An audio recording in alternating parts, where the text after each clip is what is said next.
Greetings from ShilohRelics.com. I'm Rafael Eledge. Hope you're doing well. Hello, girls and boys. I've been thinking about that little saying all morning, so I had to say it once. I hope you guys are doing well. Hope everything's pointing your direction. Today we're going to talk about something pretty and flashy. And I've got a saying, a lot of the guys always make fun of my sayings. I say, historic doesn't always sell, but pretty always sells. And this is a pretty one. Sometimes pictures just don't quite do it justice, and it doesn't with this sword. When you see this one in person, it's like, wow, look at the detail on that.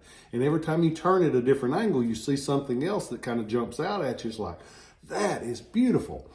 Because a lot of the swords you see are just plain functional weapons and tools that were just used for destruction.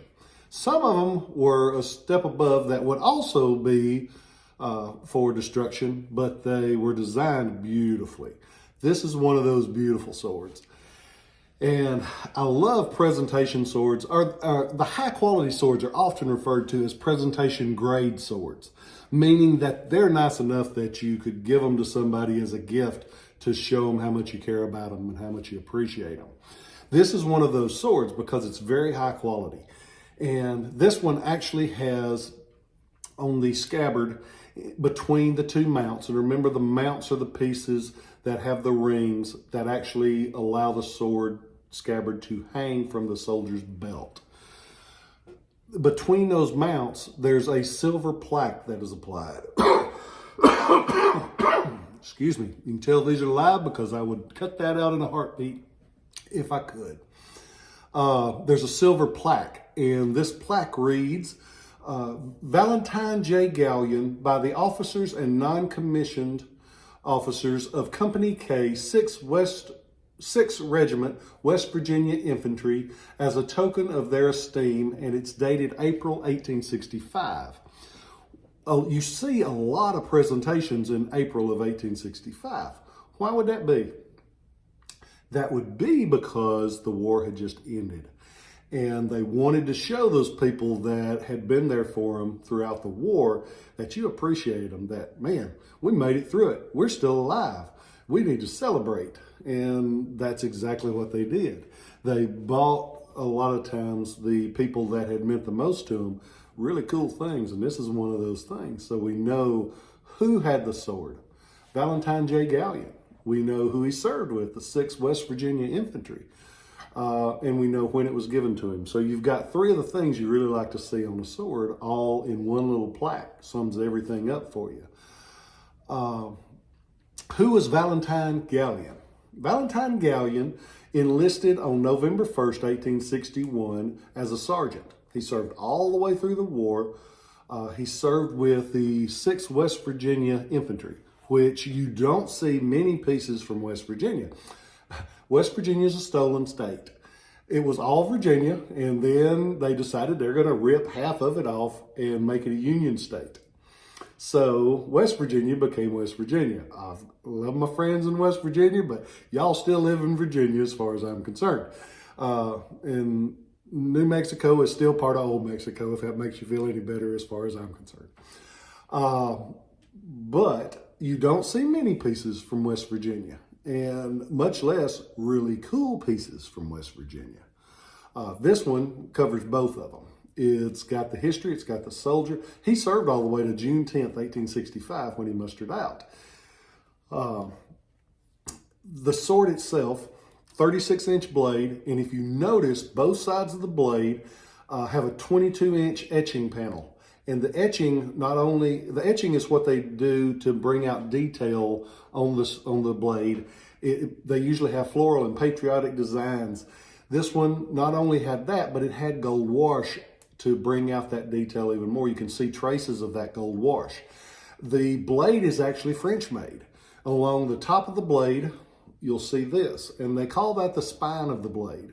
The spine of this blade has the French arsenal mark, it has the model, and it has the actual date that the blade itself was produced. Not the date that he got it or anything else, but the date the blade itself was produced.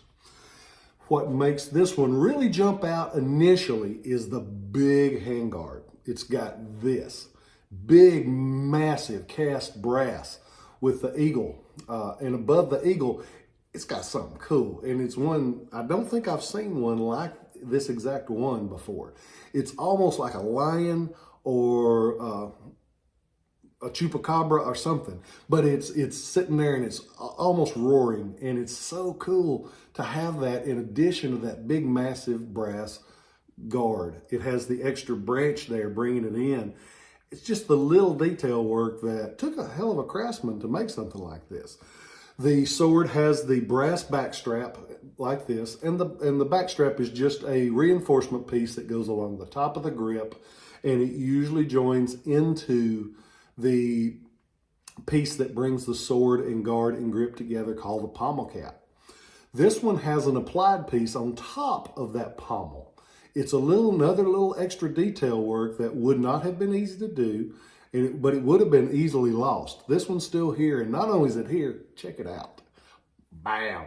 When you look up on top, it's got that mask, and you'll hear it referred to a few ways. Some people say it's a Medusa-like face. Some people will say it's a grotesque mask. You hear that referred to where they have something like this on the bottom of the pistol grips. But it's a funky looking face, and it makes it really stand out. And it's just an applied cast brass piece on top of that. So it's multiple pieces, more time, more effort, more money. And you don't see it done all the time because it was more time, more effort, more money. The handle of the sword has the shark skin grip, and the shark skin on this one has a really pretty grayish white tone. Got some of the original wire wrapping over the top of it. The sword itself is still with the original brass scabbard, and the scabbard's entirely made out of multiple pieces of brass. And they've got the brass body, and then it's got these heavy, heavy mounts. And the top mount is just beautiful. It's got that Union Eagle with the stars above. It's got the arrows of war in one talon, branch of peace in the other.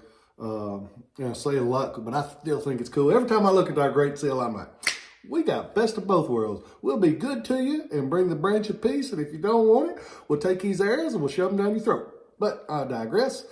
Can't say that these days because evidently somebody might get offended, but that's why we're here 250 years later. We try to do the best we can. We don't always get it right, but we try. Where the hell did that come from? I didn't mean to take that tangent, but sometimes somebody's got to say, I'm proud to be an American. I'm proud to be a Southern American, but I'm proud to be an American. I digress. Where was I? Let's try to recap. As for the scabbard, it has the brass throat, it has the brass mounts, brass rings, it has the brass drag. And when you look at that drag, I want you to check this out. Originally, that brass drag would have been nice and round. See that one spot that's flat? What causes that? What would cause that? That gets caused because somebody wore this sword enough that is called the drag for a reason. That piece was dragging on the ground, and it wore into that brass. Can you imagine how many steps it would have taken to have worn that into that brass that way? A lot. So we know that Mr. Valentine J. Gallion of the 6th West Virginia Infantry was very proud of this sword. He wore it a lot. And I don't blame him. Hell, if somebody thought enough of me to give me the sword, I'd wear it all the time. I'd probably wear it in bed. I'm sorry, I've rambled a lot, but I like this sword and I wanted to share it with you. I hope you all are doing well. I hope that you do not take for granted the blessings that we have. The fact that we get to be here today. We get to talk about cool things. We get to share things. We have people that care about us. We have good clothes. We have good food.